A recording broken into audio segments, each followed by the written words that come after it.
Tawa lepas dari dokter menggema di ruangan, menertawakan si botak yang telah kehilangan rambutnya hanya dalam waktu semalam sejak dirawat. Ngedenger itu, si botak cuma bisa nahan amarah. Ingin sekali aku membentak dokter tolol ini, tapi sebelahku ada Seon. Pungkasnya dalam hati. Sesudah nertawain si botak, habis-habisan sampai keluar air mata, akhirnya dia tak sanggup lagi, langsung nutup tirai kamar. Setelah itu si dokter ngelihat Seon, yang mana Seon terlihat santai tertidur pulas. Pasti ada sesuatu yang terjadi tadi malam, pungkas si dokter dengan mencurigai Seon. Tapi dia langsung membuang pikirannya itu dan tak mempedulikan lagi persoalan semalam. Karena akademi hanya menyuruhnya untuk fokus pada pengobatan dan bukan urusan interogasi. Singkat cerita, 2 hari kemudian di sebuah rumah madu atau bisa juga disebut asrama milik grup atau klan 8, Pangeran Mukum tampak tertarik dengan sebuah laporan. Seseorang melaporkan pada Mukum kalau dia memang sudah melakukan aksi untuk memotong 7 tendon milik Seon. Akan tetapi karena luka Seon terlalu dalam, hal itu ngebikin dokter terus waspada dan menjaganya, sehingga dia tak bisa untuk melancarkan aksinya. Mukum yang ngedenger kalau laporan itu kelihatan ada kejanggalan, nyoba nanya, "Dokter, ampe kagak tidur? Apa kau sebut ini sebagai alasan yang masuk akal?" Yap, ternyata dia adalah si botak, tapi pakai penutup kepala. Tapi gak ngaruh sih. Atau kali ini kita panggil pakai namanya aja, Heobong. Yang nampaknya dia ini mengarang cerita coy, tapi salutnya dia benar-benar ngejaga rahasia kejadian pas ama Seon. Oke, lanjut. Di sana Heobong nyoba ngeyakinin Mukum kalau dia benar-benar udah ngejalanin perintahnya untuk beraksi di malam hari. Tapi sayangnya dokter juga bangun. Ngedenger itu urat-urat Mukum langsung mengencang, ngeliatin kalau dia marah maksimal. Dan boom, tendangan keras meluncur bebas ke tubuh Heobong. "Keok, ngomong kosong, kau tidak bisa melakukan hal sederhana seperti itu," teriak Mukum yang lagi dikuasai amarah. Kadet lainnya, Jahyun, nyoba buat nenangin Mukum. Di sana dia nyoba menghentikan Mukum. Dia lalu nanya ke Heobong, "Apa kau kenal nama si dokter siapa?" Dengan nahan sakit, Heobong ngejawab kalau nama dokter itu adalah Baek Jongmyong. Baek Jongmyong. Hah? Gerutu Jahyun, nyoba buat nginget-nginget nama itu. Di sebelahnya Mukum ngelirik dan nanya, "Apa itu nama yang pernah kau kenal?" Dengan tenang si Jahyun ngejawab jika dokter itu adalah murid dari dokter Baek Jongwoonim. "Apa? Murid Baek Jongwoonim?" teriak Mukum dengan panik. Sebab dokter Baek Jongwoonim adalah dokter pribadi milik Lord. Dan walaupun seorang dokter Baek Jongwoonim bukan orang biasa, karena dia adalah orang dengan peringkat 30 besar di Demonic Academy. Ngedenger itu Mukum cuma bisa menggertakkan giginya dan berpikir kalau dokter yang menjaga Seon pasti memiliki seni bela diri luar biasa karena merupakan muridnya Baek Jongwoonim. Karena kesal, Mukum langsung melampiasin kemarahannya sama si botak dan ngeinjek-injek si botak sampai keok-keok. Di sana dia juga ngumpat kalau usahanya sia-sia dan hanya buang-buang tenaga telah ngirim bajingan ini. Sementara itu Heobong sendiri mengatakan dengan pelan, "Bajingan sialan, mulai dari sekarang aku tidak akan pernah mendukung klanmu." Di sana dia juga nginget ama tawaran Mukum pertama kali, bahwa pada waktu itu Mukum memintanya untuk melakukan sesuatu dan jika gagal, Mukum tak akan mempermasalahkan itu. Bahkan Mukum sendiri juga bersumpah atas nama klannya. Dan sebagai pewaris Spring Clan, dia akan membantu Heobong dan memberi dukungan terhadap klan kecil milik Heobong. Di antara ingatan dan keadaan saat ini, pukulan terus menghantam tubuhnya. Lalu dengan lirih Heobong mengatakan dalam hati, "Jika kau memenuhi janjimu, aku akan mengatakan yang sebenarnya." Dalam dia menahan sakit, Heobong mengumpat lirih, "Tentu, terus pukuli aku seperti ini. Biar nanti aku bisa melihat apa kau masih bisa melakukan ini saat pria itu datang." Tapi tiba-tiba Mukum berhenti. Dia penasaran kenapa si Heobong ini pakai bandana atau penutup kepala. Jadi karena itu dia ngehentiin pukulannya dan ngeraba bandana tersebut. Wush, dengan cepat bandana itu ditarik dan ulala, botak licin berkilau. Sampai bisa dipakai bercermin sama si Mukum. Habis itu penyiksaan masih berlanjut karena Mukum tak terpengaruh sama kebotakan si Heobong. Di sisi lain, para kadet nampak cuma bisa ngelihat penyiksaan itu. Di sana mereka juga bisik-bisik karena awalnya menganggap semua akan berjalan lancar. Tapi karena semua itu gagal, hasilnya ngebikin Mukum kembali rese. Di sisi lain, Mukum sendiri nampak menghentikan penyiksaannya. Dan dia mutusin buat pergi ninggalin si botak gitu aja. Dalam diam dan gemetar menahan rasa sakit, si botak mengumpat, "Dasar para pangeran bajingan, mati saja kalian." Sementara itu di tempat lain, Seon nanya ke dokter B ini tentang apa dia bisa gunain seni bela diri. Dengan muka berbunga-bunga dia ngejawab, seni bela diri? Sama sekali tidak, aku hanya belajar kedokteran." Tak terasa 7 hari kemudian, pada pagi hari tepatnya di ruang perawatan, sebuah kaki sedang memasang sikap kuda-kuda. Dan nampaknya Seon terlihat sedang berlatih. Kakinya melesat dengan kecepatan tinggi, gerakan tubuhnya mengalir dengan lihai.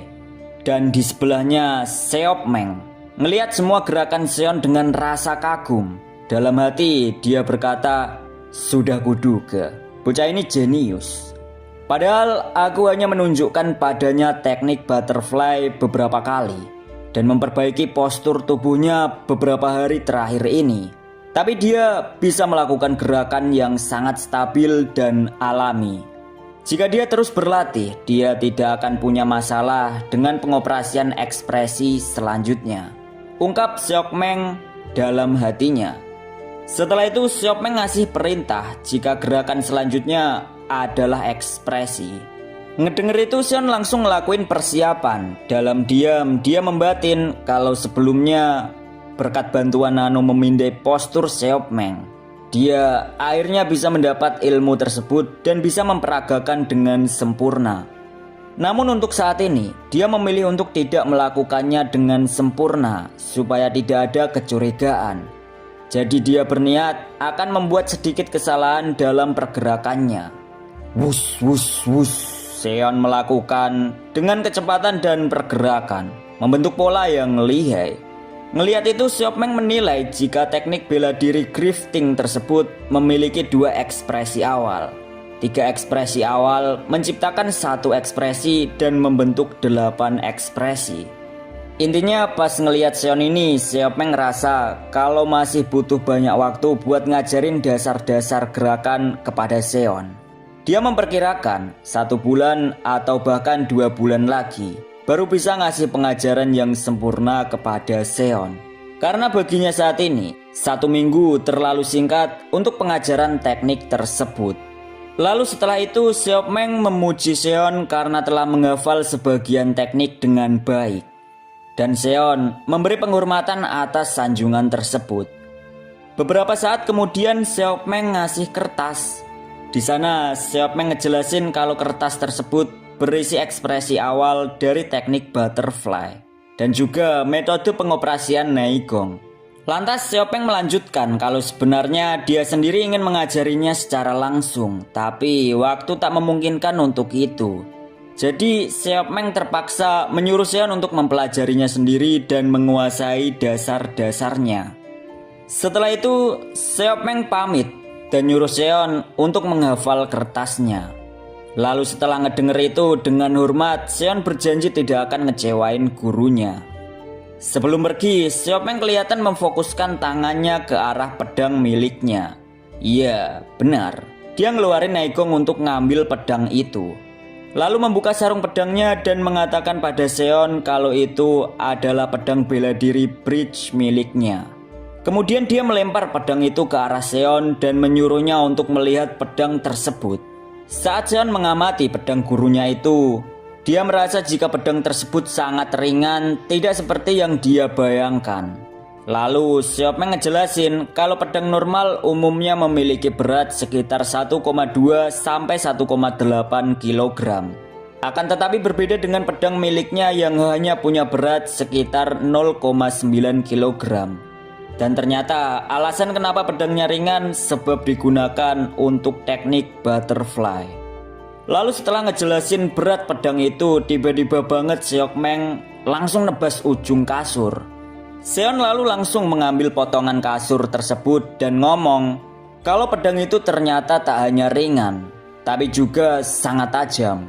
Tapi di sisi lain dia mikir, jika Dr. Baek ngelihat potongan kasur ini, dia pasti bakal kesel. Masih inget aja ini orang sama si Dr. Baek tolol itu.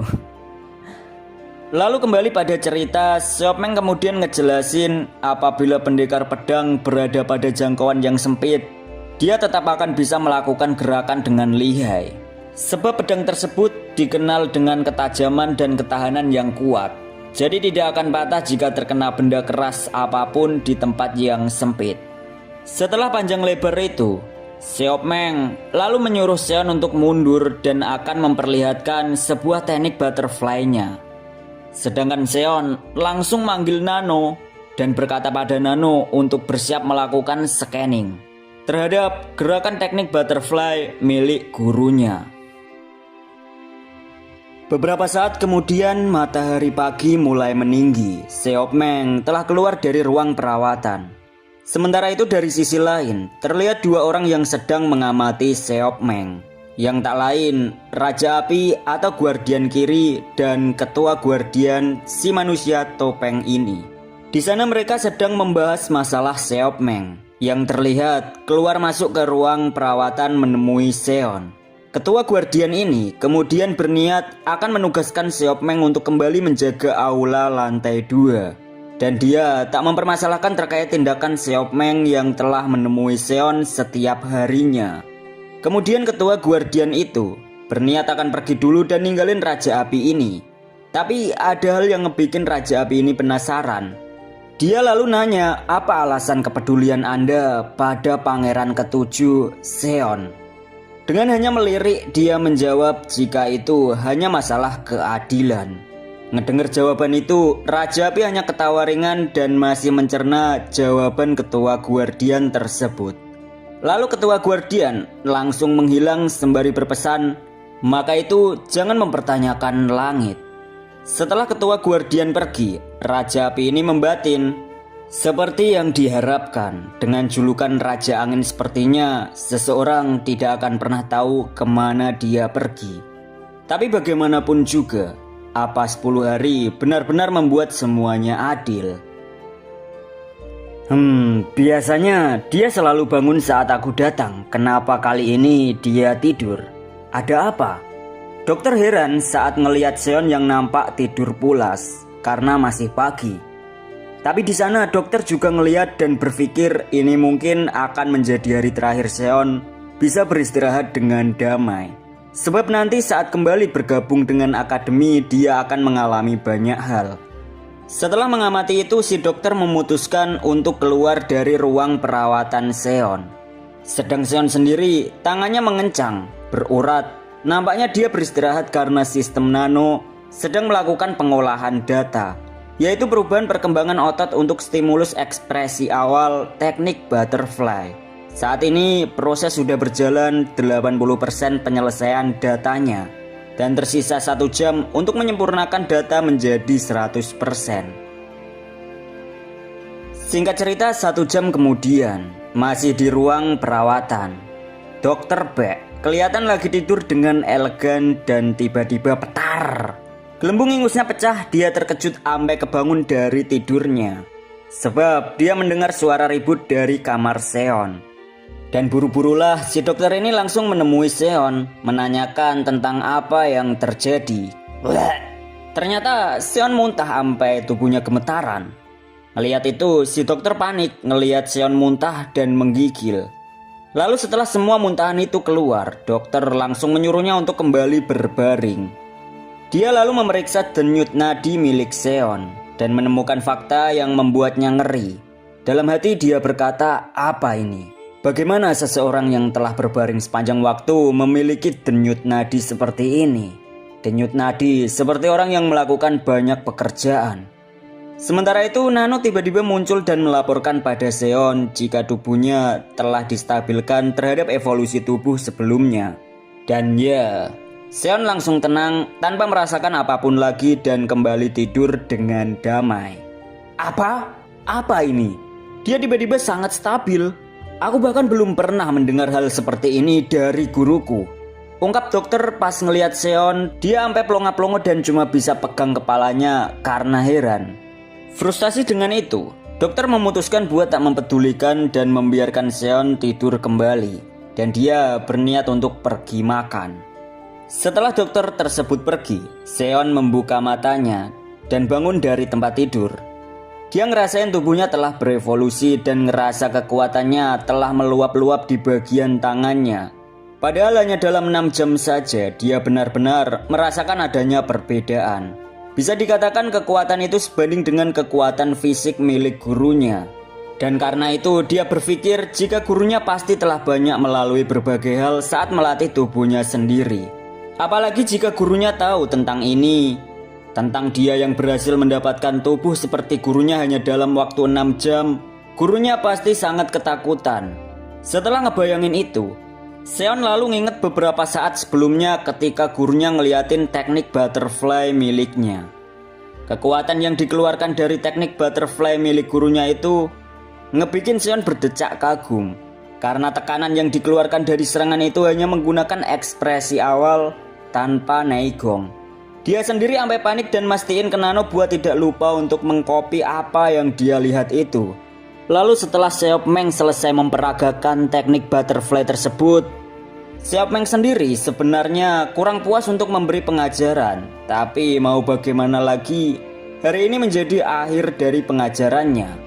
Lalu setelah itu dia berpamitan ke Seon untuk kembali ke akademi. Sebelum Seopmeng pergi, dia memberi pesan pada muridnya kalau nanti kembali ke rumah madu atau asrama, keadaan akan menjadi sangat sulit. Jadi jangan sampai kalah, muridku. Setelah itu Seopmeng melesat pergi, sedang Seon sendiri ngerasa senang karena ternyata masih ada seseorang yang peduli padanya, walaupun cuma satu orang. Maka dari itu dia berjanji tidak akan mengecewakan apa yang telah dikatakan oleh gurunya. Setelah itu dia dan Nano memulai untuk melakukan pengolahan data ngebentuk kekuatan tubuh yang mirip gurunya. Dan ya, kembali di kondisi sekarang ini, Seon mempraktekkan gerakan teknik butterfly, bergerak dengan lihai dan berhasil melakukan gerakan tersebut dengan sempurna. Di sana dia merasa telah berhasil menggunakan satu ekspresi awal dan sama persis seperti ekspresi milik gurunya. Lalu dia berniat untuk melanjutkan 2 ekspresi awal. Saat akan memulai, dia dikejutkan sama sesuatu. Sebuah hawa keberadaan seseorang yang dengan jelas dapat ia rasakan sedang berjalan di lorong. Mengetahui fakta itu, dia ngerasa tubuhnya menjadi sensitif dan semua panca indera miliknya menjadi lebih tajam. Semua itu ternyata karena perubahan tubuhnya. Di sana Seon sangat senang dengan tubuh barunya itu. Dia ngerasa kalau semua persiapan akhirnya selesai untuk nanti kembali ke asrama. Saat sedang fokus-fokusnya ngamatin tubuhnya, Dr. Baek tiba-tiba muncul ngagetin dan kelihatan lagi gosok gigi. Dr. Baek yang sebelumnya ngedenger ucapan Seon tentang persiapan langsung nanyain, dan dengan gugup Seon ngejawab asal jika dia telah melakukan persiapan untuk keluar dari ruang perawatan ini. Dalam hati Seon sendiri ngomong, ternyata hawa keberadaan tadi dari ini orang toh. Singkat cerita, Seon akhirnya berganti pakaian menjadi kadet nomor 7 sebagai tanda pengenalnya. Ngeliat itu, si Dr. B ini galau. Dia ngomong ke Seon kalau kamu pergi, aku bakal tidak punya pasien untuk dirawat. Ngedenger itu, Seon tersenyum dan ngejawab, tenang, akan ada lebih banyak lagi. Setelah itu Seon berterima kasih pada dokter karena telah mengurusnya dan berpamitan untuk pergi. Lalu saat Seon sudah keluar dari ruangan, menyisakan dokter Baek dengan muka plonga-plongonya, dia ngomong, sekarang aku tidak tahu harus melakukan apa. Haruskah aku tidur?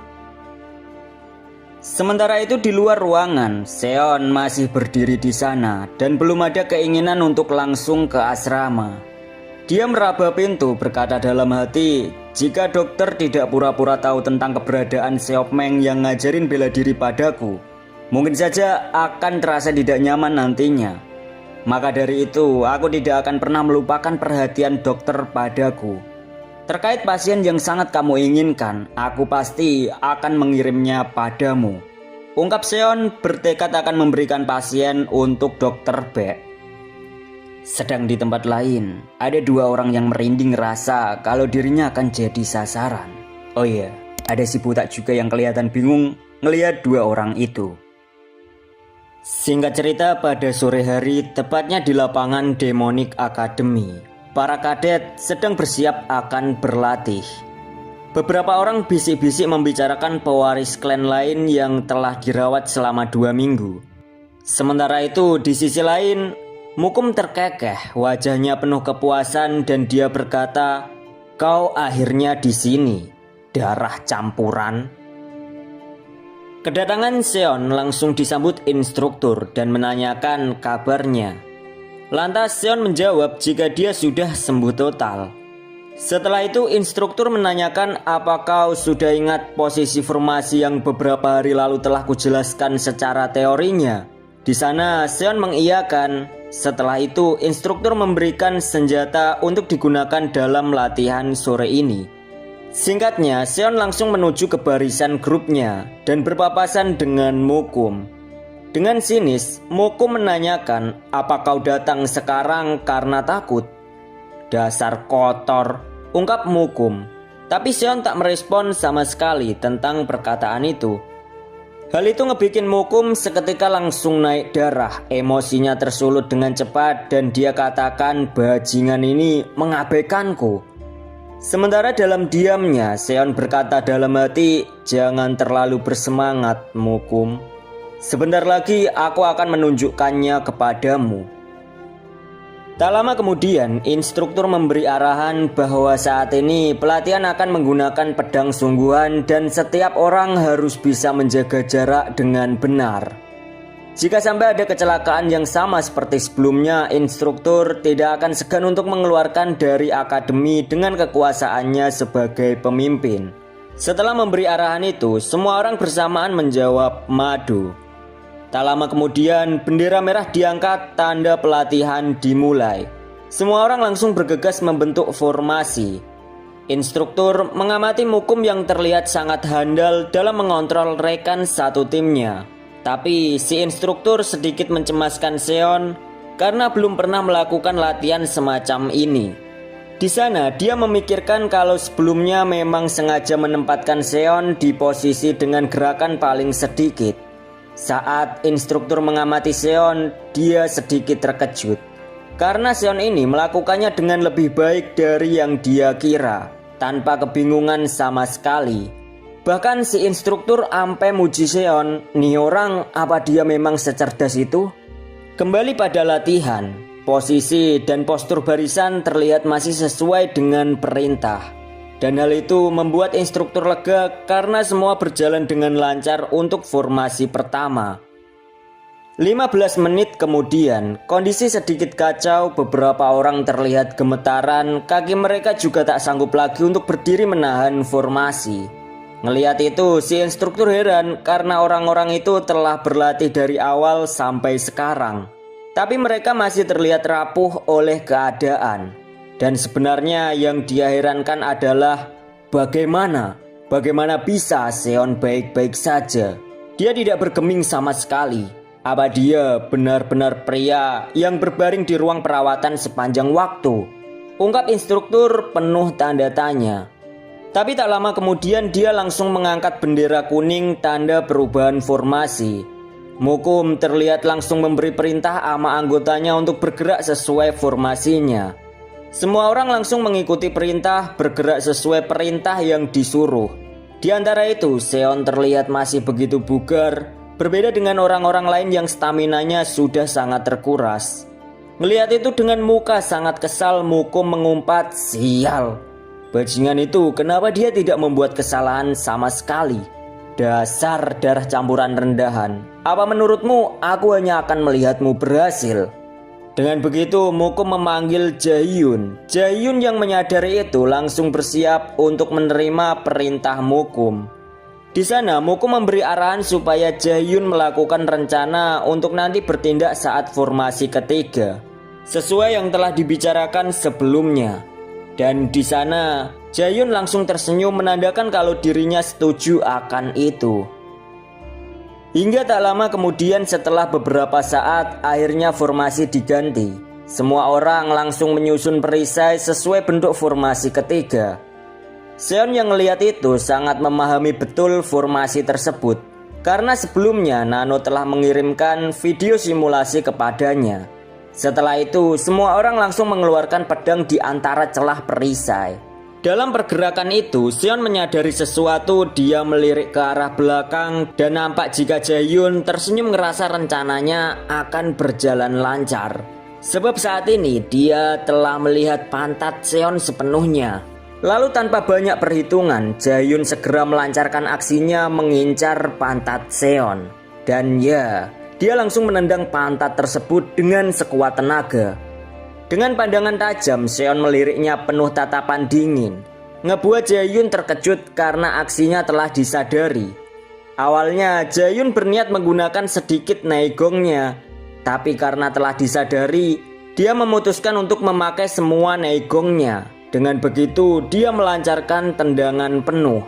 Tapi kekuatan pantat Seon langsung bereaksi menahan tendangan itu. Duar! Ledakan hebat melempar Jaehyun. Efeknya sampai ngebikin Jaehyun terpental jauh dari formasi.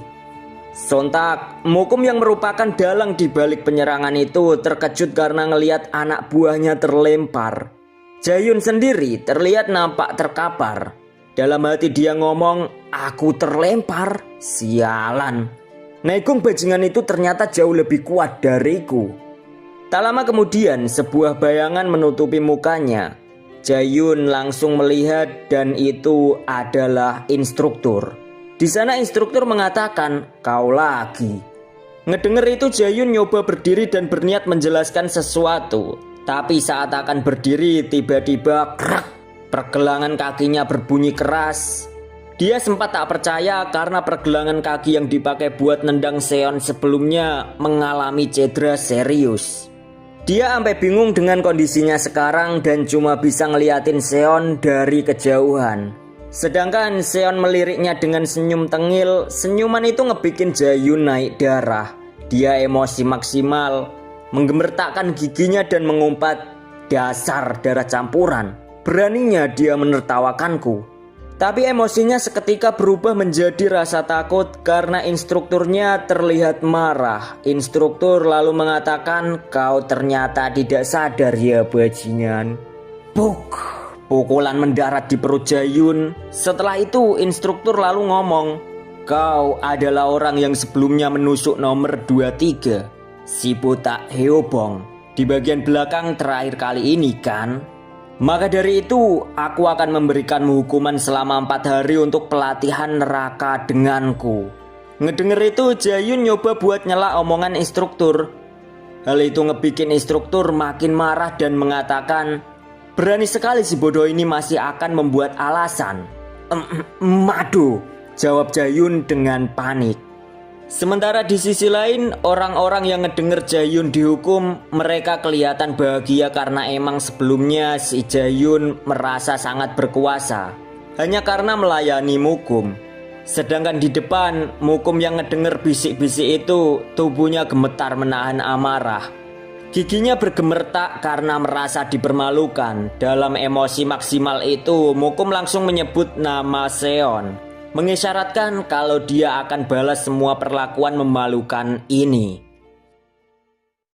Pada chapter sebelumnya, kita tahu kalau si Jaehyun mendapat hukuman dari instruktur. Keadaan itu ternyata disaksikan oleh seseorang dari kejauhan. Orang tersebut mengatakan sembari melihat ke arah Seon, dia berkata kalau Naegong Seon lebih kuat dari yang dia kira. Bahkan jika Seopmeng mengajarinya, itu tetaplah aneh dan tidak masuk akal. Yap, benar. Dia adalah Raja Api yang nampak sangat heran menyaksikan kejadian penyerangan sebelumnya. Karena menurutnya si Jae-yun memiliki sekitar 30 tahun Naegong. Tapi hal yang gak dia sangka, ternyata Seon melebihi itu. Di sana Raja Api masih tak menyangka karena dia masih tak mau menerima fakta bahwa rivalnya si pemabuk Seopmeng dapat mengajari Seon dengan benar. Tapi Raja Api masih berpikiran positif terhadap Seon. Dia menilai jangan-jangan Seon ini memiliki tubuh yang secara alami dapat menyerap efek bola naga hitam secara penuh. Setelah memikirkan itu, Raja Api cuma tersenyum. Dia membatin kalau memang urusan tersebut belum dia temukan jawabannya. Tapi hal yang tidak bisa dibantah olehnya, walaupun Seon ini termasuk darah campuran, anak harimau tetaplah harimau. Apalagi saat ini, melihat adanya dua pangeran dalam satu grup yang sama, akan menjadi perselisihan yang sangat menarik untuk disaksikan. Singkat cerita, lokasi berpindah di kantin akademi. Setelah latihan cukup panjang, akhirnya semua kadet mendapat waktu istirahat untuk makan. Satu porsi makanan besar untuk satu grup. Seon langsung menyantap makanan tersebut, menikmati rasa ayam bercampur kecap itu. Dia akhirnya menikmati makanan enak setelah 2 minggu hanya makan bubur putih di ruang perawatan. Saat lagi enjoy menikmati itu, ia menyadari sesuatu, yaitu Mukum yang sepanjang waktu memelototinya. Merasa kurang nyaman, Seon memikirkan kalau sebenarnya dia kurang paham kenapa Mukum begitu membencinya. Tapi bagi Seon, ada satu alasan yang pasti bahwa dia akan tetap melawan. Karena dia tak akan memaafkan tindakan dari 6 klan kepadanya. Sembari masih menikmati makanan, Seon membatin terhadap Mukum. Kau tidak akan tahu bagaimana rasanya menyaksikan kematian ibumu tanpa bisa melakukan apapun. Oleh sebab itu, nantikan itu. Aku akan menginjak-injak kalian semua mulai sekarang. Singkat cerita, waktu makan telah selesai. Instruktur memberi arahan supaya semua kadet kembali bubar, kecuali nomor 80. Yap, benar, Jae-yun, kadet yang telah mendapat hukuman. Dari kejauhan, Seon melihat Jae-yun telah dibawa oleh instruktur. Ngelihat itu, dia tersenyum puas penuh kemenangan. Lalu setelah semua orang membubarkan diri, Seon berniat untuk kembali ke asrama. Saat akan menuju ke asrama, seseorang memanggilnya, mengatakan, "Kau mau kemana tanpa seizinku?" Dan orang itu adalah Mukum, yang sedari tadi memang menunggu momen pertemuan saat ini. Seon yang melihat Mukum hanya membatin, bajingan ini, dia tidak mengecewakan harapanku. Dan dia selalu memiliki pengawal di sisinya. Apa dia ingin bertingkah seperti seorang master kemanapun dia pergi? Batin Seon saat ngelihat Mukum dan anak buahnya. Sedang dari sisi lain, orang-orang bisik-bisik melihat adanya perseteruan tersebut. Adapun dari arah lain juga ada sekelompok grup yang diketuai Pangeran Wonryuh dari Son Clan. Di sana Wonryuh masih mencerna tentang apa yang akan terjadi antara Mukum dan Seon. Sementara itu Mukum sendiri terlihat puas karena banyak orang yang menyaksikan. Oleh sebab itu dalam hati dia berkata, banyak yang menyaksikan. Bisakah kita mulai? Yap, Mukum seketika langsung mendekati Seon, menatap mukanya dan dengan songong mengatakan, "Hai darah campuran, sangat nyaman bukan? Hanya berbaring di ruang perawatan. Kenapa? Apa kau kesal dipanggil darah campuran?" Pungkas Mukum memprovokasi. Dengan santai Seon ngejawab, "Apa kau menghina Lord?" Jelep, santai tapi menusuk. Mukum cuma bisa diam. Seon lalu mempertegas, "Memanggilku darah campuran sama dengan menghina Lord." Langsung mati katalah si Mukum ini. Ngelihat itu, Seon tersenyum puas dan mengatakan, "Apa statusmu begitu tinggi sehingga kau berani menghina Lord yang seperti dewa bagi kami?" Boom. Perkataan itu langsung ngebikin Mukum tak berkutik. Semua orang langsung bisik-bisik membenarkan perkataan Seon. Padahal aku berniat merendahkannya di depan umum. Tapi kenapa aku yang malah menerima perlakuan ini? Gerutu Mukum penuh kebencian. Di sisi lain, Wonruh yang ngeliat itu ngerasa geli karena menurutnya Mukum terlalu bodoh atas tindakannya. Adapun tak terduga muncul pangeran lain, yaitu Pangeran Kyungwon. Saat sebelumnya ngelihat perseteruan itu, dia memberi reaksi atas tindakan Mukum. Kenapa dia begitu marah atas hal yang rendah? Dasar bajingan membosankan. Setelah itu kembali pada cerita. Tiba-tiba Mukum langsung menarik baju Seon. Sialan, mulut sombong itu, aku akan menghancurkan. Serangan balik dari Seon menghantam muka Mukum dengan indah. Seon lalu mengatakan, "Menghancurkan koek? Apa yang kau coba katakan?" Sementara itu darah menetes di tangan Mukum.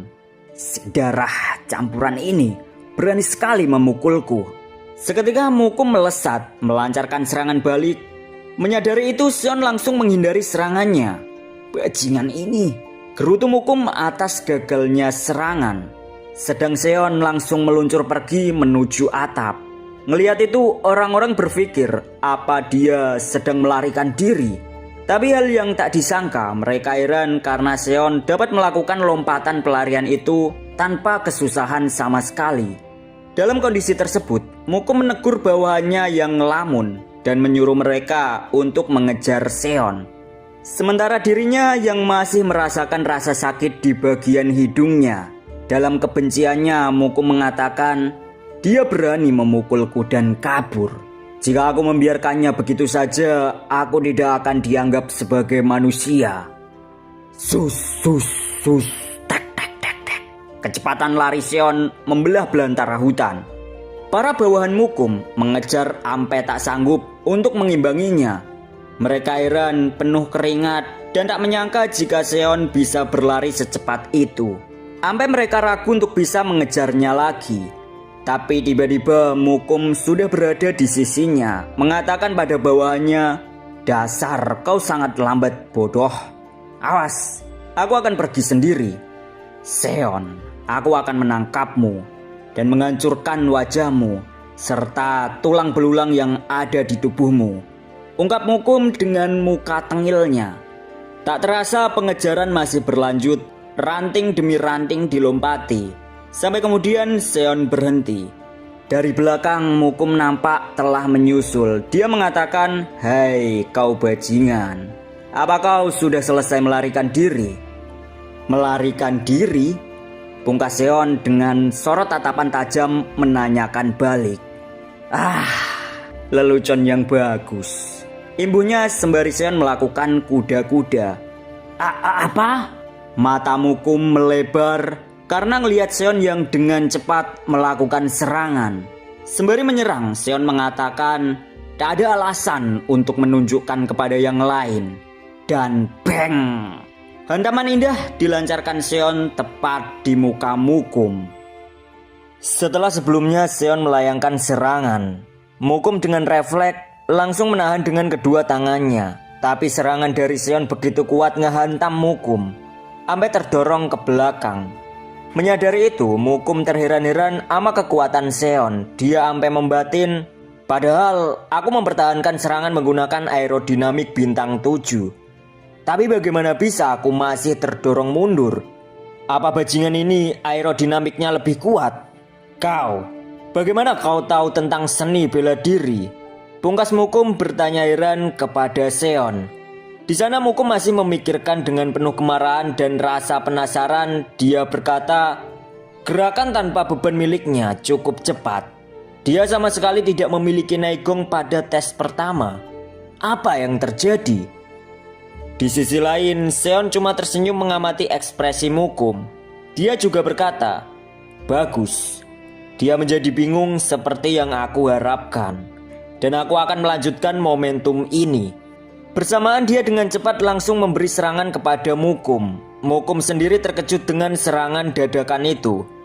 Beberapa anak buahnya yang telah berhasil menyusul langsung meneriakinya. Tapi Seon telah lebih dulu melancarkan serangannya ke arah leher Mukum. Dan terjadi hal yang tak sesuai perkiraan. Nampaknya Seon menyadari jika serangannya gagal mengenai. Sebab refleks Mukum lebih cepat menghindari serangan tersebut. Lalu serangan balik dilancarkan Mukum, pukulan mengarah ke perut Seon dan boom, mengenainya tanpa sedikit pun dia menyadari. Suara lirih menahan perih terkena pukulan di bagian perutnya. Tak berhenti Mukum melanjutkan pukulannya. Dengan gesit untuk kali ini Seon dapat menghindari. Mata Seon mencoba awas dengan serangan lanjutan. Mukum tak kehilangan akal menggunakan sikutnya dan bang, antara serangan dan pertahanan, yang langsung ngebikin Seon terdorong mundur. Ngelihat kekuatan Mukum, Seon ngebatin, aku masih tidak bisa menandingi Naegongnya. Bajingan ini Naegongnya pasti sudah lebih tinggi dari murid lainnya. Bahkan sebelum dia diterima sebagai murid, hanya ada satu kemungkinan Naegongnya bisa menjadi lebih tinggi karena dia meminum magic pill. Akan tetapi saat ini aku masih bisa berdiri tegak. Aku perlu menyerangnya tanpa memberinya waktu untuk melakukan serangan balik. Batin Seon mencoba untuk menyusun rencana dan kemudian dia melesat melanjutkan serangannya. Wush. Kecepatan Seon seperti bayangan mengarah ke samping Mukum. Mukum sendiri sampai kaget ngelihat kecepatan bayangan itu. Anak buahnya juga demikian. Mereka sampai bingung dan mengatakan, bagaimana bisa bajingan itu menggunakan jenis seni bela diri tersebut. Yap, benar, sebuah teknik butterfly. Tangan Seon mengayun dengan cepat. Mukum tak kehilangan refleks dan juga lihai menghindari serangan Seon. Awalnya dia masih tak percaya sama serangan Seon itu, tapi Mukum juga melihat celah. Lalu dia melakukan serangan balik dan bang, tendangan menyasar di kepala Seon. Seon terlempar jauh ke belakang dan terbaring di tanah. Sedangkan Mukum yang habis ngelepas serangan balik itu menyadari dan memuji jika memang Seon hebat dalam melakukan sub ekspresi tersebut. Tapi dia tidak tahu bagaimana merespon serangan musuh. Ungkap Mukum penuh kepuasan setelah serangannya berhasil melukai Seon. Di sisi lain Seon sendiri masih menahan sakit di kepalanya. Lantas dia berkata, aku hanya memikirkan tentang teknik dan tidak melihat tendangan itu datang. Ungkap Seon yang masih tak menyangka. Sedang suara Mukum terdengar dan mengatakan, aku cukup terkejut. Kau menggunakan beberapa keterampilan yang cocok untukmu. Tapi aku tahu kau hanya meniru saja. Persis seperti yang diharapkan. Kau hanya mencoba meniru orang lain tanpa mengetahui batasanmu sendiri. Ungkap Mukum penuh kepuasan. Sementara itu Seon mulai bangkit. Dia katakan, apa dia menyadari kalau aku hanya mempelajari teknik ini dengan 2 sub ekspresi dan aku juga tidak punya cukup pengalaman? Aku meremehkan Mukum. Pungkas Seon dengan tatapan tajam melihat Mukum. Siapa yang tahu kalau pengalaman ternyata dapat membuat perbedaan yang besar. Batinnya sembari dia bangkit. Sementara itu Mukum sendiri juga terlihat bersiap. Dia mengepalkan tangannya dan berkata, aku tidak tahu bagaimana kau belajar seni bela diri. Tapi aku akan menanyakan semua pertanyaan itu nanti. Teriak Mukum sembari dia melancarkan serangan. Ngelihat itu Seon bingung harus melakukan serangan apa untuk mengimbangi serangan Mukum. Tapi tak lama kemudian kegelisahan itu menghilang karena Nano bereaksi akan ada bahaya serangan. Benar saja, tiba-tiba Nano langsung meningkatkan fungsi mata Seon sebagai respon terhadap bahaya, yang memiliki kemampuan untuk mengoperasikan mode pertahanan melalui tutorial pertempuran. Lalu dengan gesit, setelah Seon melihat semua pergerakan Mukum itu, dia dengan lincah dan lihai dapat menghindari serangan Mukum dengan seketika. Kakinya bergerak cepat mencari celah dan wush. Seketika Seon berada di sebelah Mukum. Melihat adanya celah yang terbuka dan bang, uppercut indah meluncur lancar di dagu Mukum. Bahkan Seon sendiri sampai bingung sama serangannya itu. Matanya terlihat tak percaya telah bisa melakukan serangan tersebut. Dasar bajingan sialan. Itu bukan teknik. Gerutu Mukum sembari menahan darah yang mengucur dari hidungnya. Sementara itu Seon sendiri juga bingung sama gerakan tubuhnya. Dia membatin, Apa ini? Dalam tubuhnya Nano menjelaskan jika itu adalah seni bela diri pertahanan diri, yaitu boxing, yang telah diaktifkan di tubuh Seon untuk digunakan dalam tutorial pertarungan kali ini. Mendengar tentang istilah tutorial, Seon masih tak paham akan itu. Wajahnya mengekspresikan kebingungan. Di sana Seon mengungkapkan pada Nano kalau dirinya tak paham akan seni bela diri tersebut. Tapi karena Nano menyebutnya boxing, Seon merasa kalau itu sangat keren. Dengan senyuman puas, Seon pun menerima keahlian boxing untuk ditransfer ke dalam otaknya.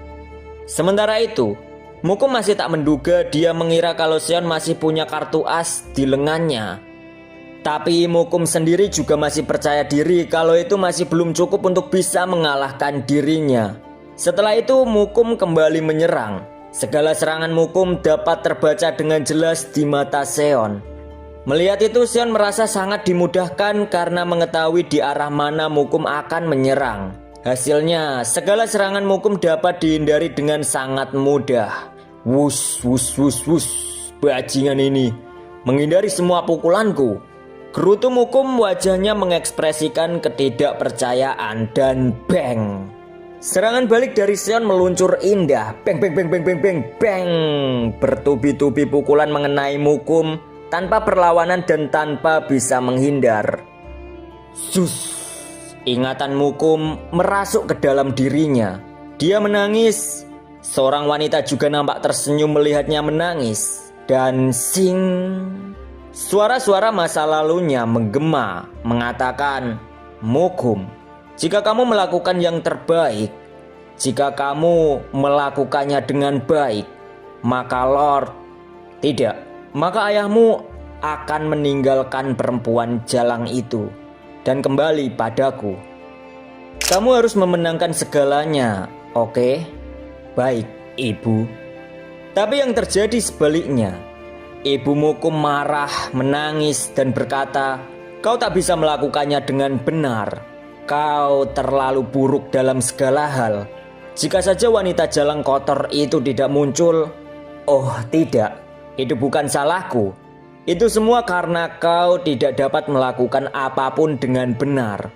Itu semua karena kau salah. Ungkap ibunya penuh amarah mencekik Mukum yang telah pasrah dengan hidupnya. Berlinang air mata dan menahan perih karena terus disalahkan. Kenapa ingatan sialan itu harus muncul sekarang? Gerutu Mukum disertai kakinya yang sempoyongan. Di arah lain Seon menatap tajam penuh ketenangan setelah melancarkan serangan. Sedang Mukum sendiri masih menggerutu, sial. Apa aku kalah? Aku, ungkapnya sembari melakukan sikap kuda-kuda. Tidak akan kalah dari bajingan kotor sepertimu. Ya. Tak tak tak tak bang. Serangan kejut diakhiri oleh Seon dengan indahnya dan menumbangkan Mukum.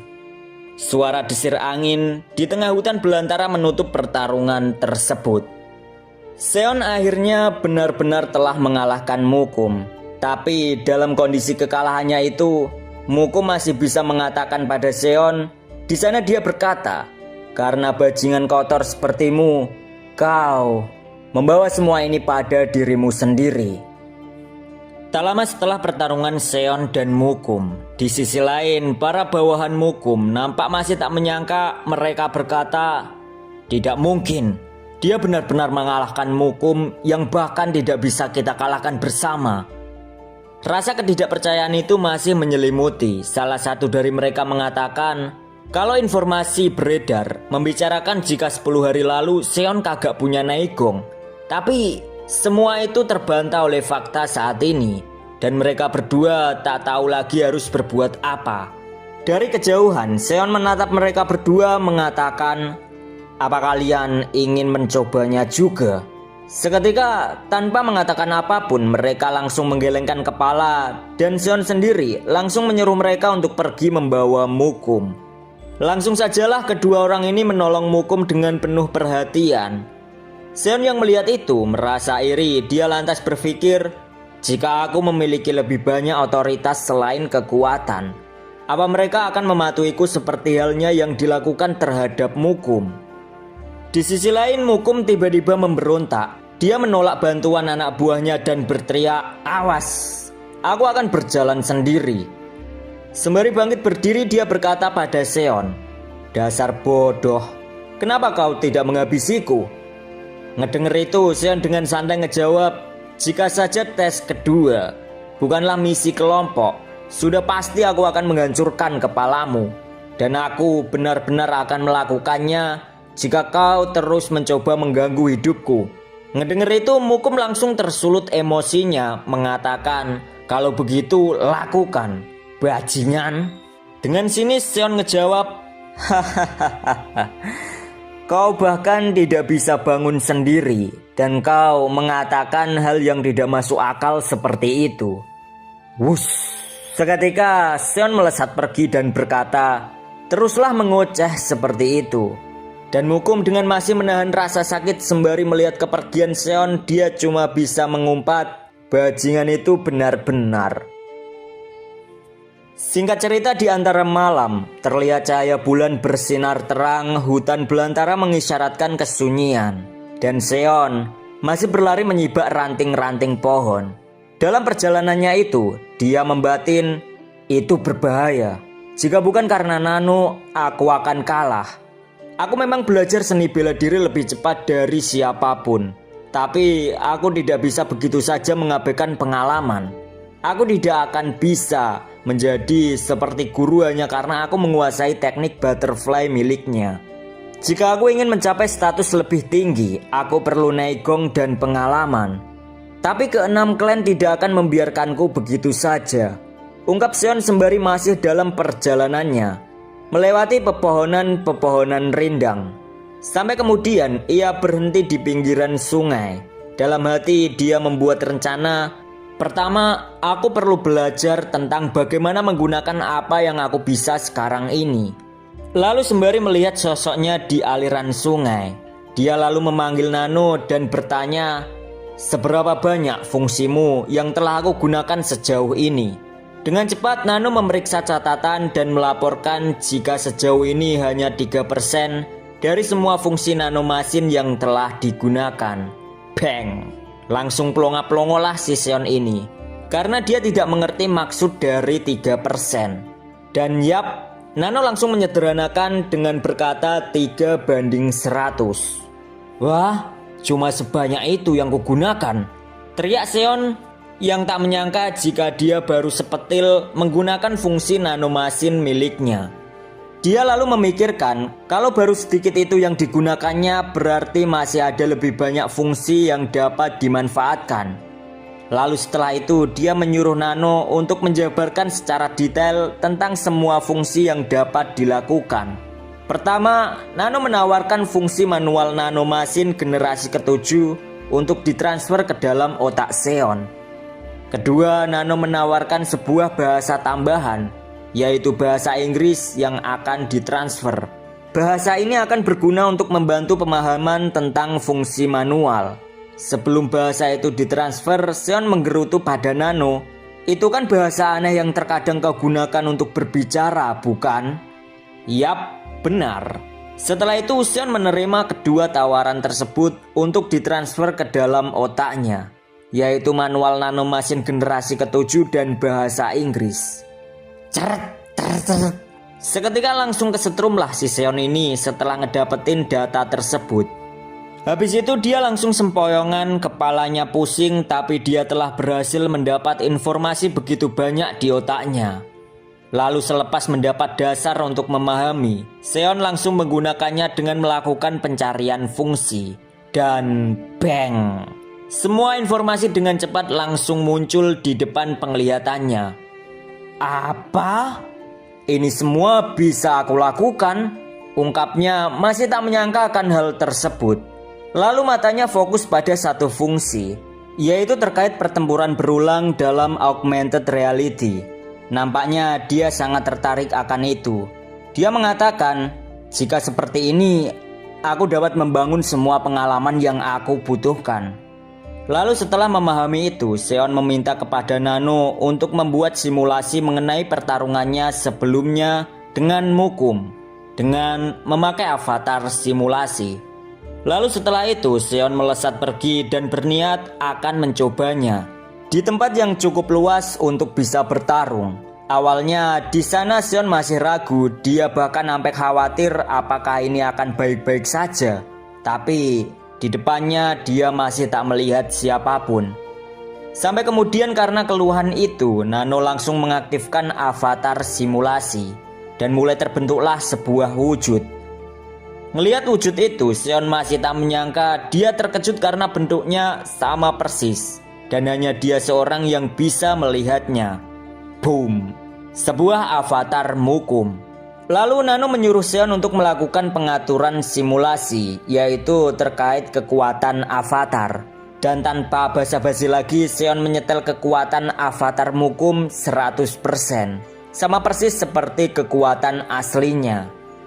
Tak lama kemudian avatar tersebut mengambil kuda-kuda, dan dengan persiapan itu avatar itu berkata, "Hai darah rendahan, majulah."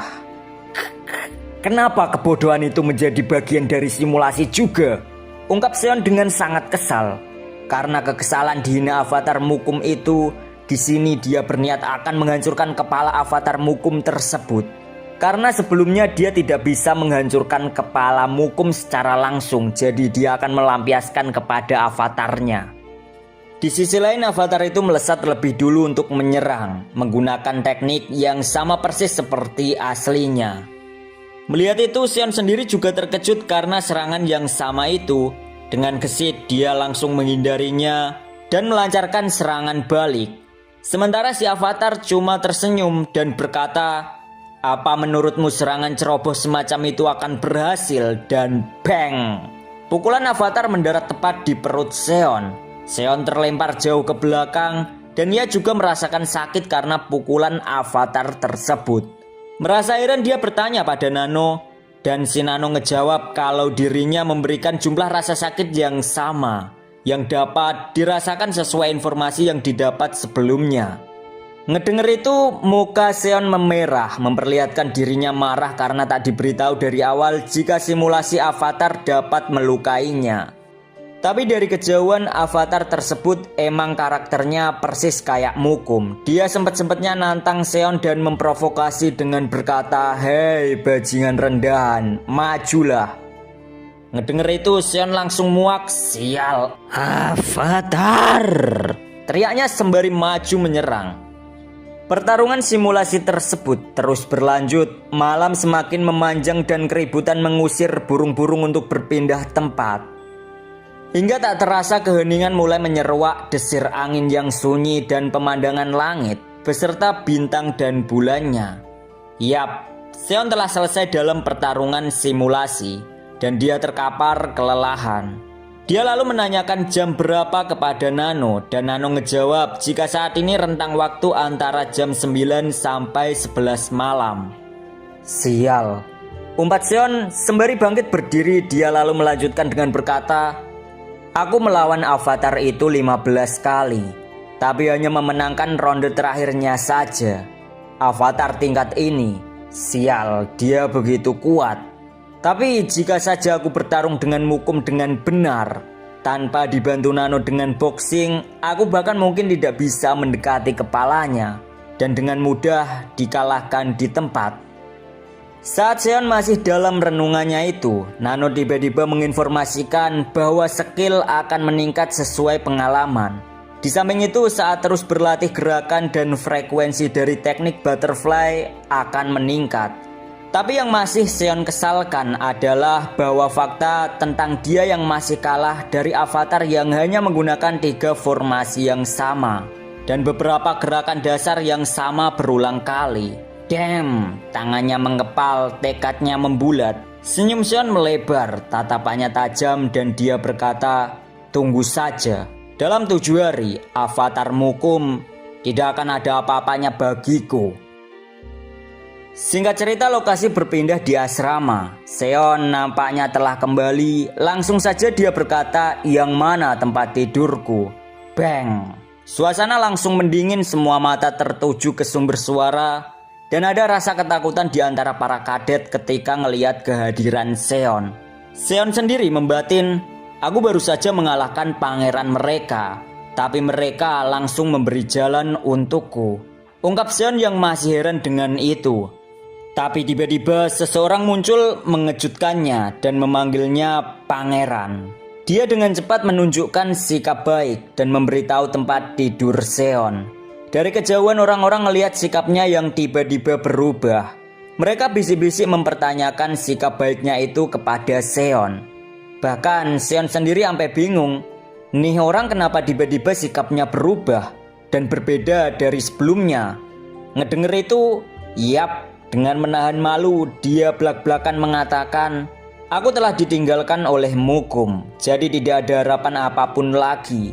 Aku mungkin juga akan mati. Jadi kenapa tidak bertaruh? Bruk. Kakinya berlutut memberikan hormat kepada Seon dan mengatakan, aku, si botak kadet 23 Heobong, ingin melayani Pangeran Seon sebagai tuanku.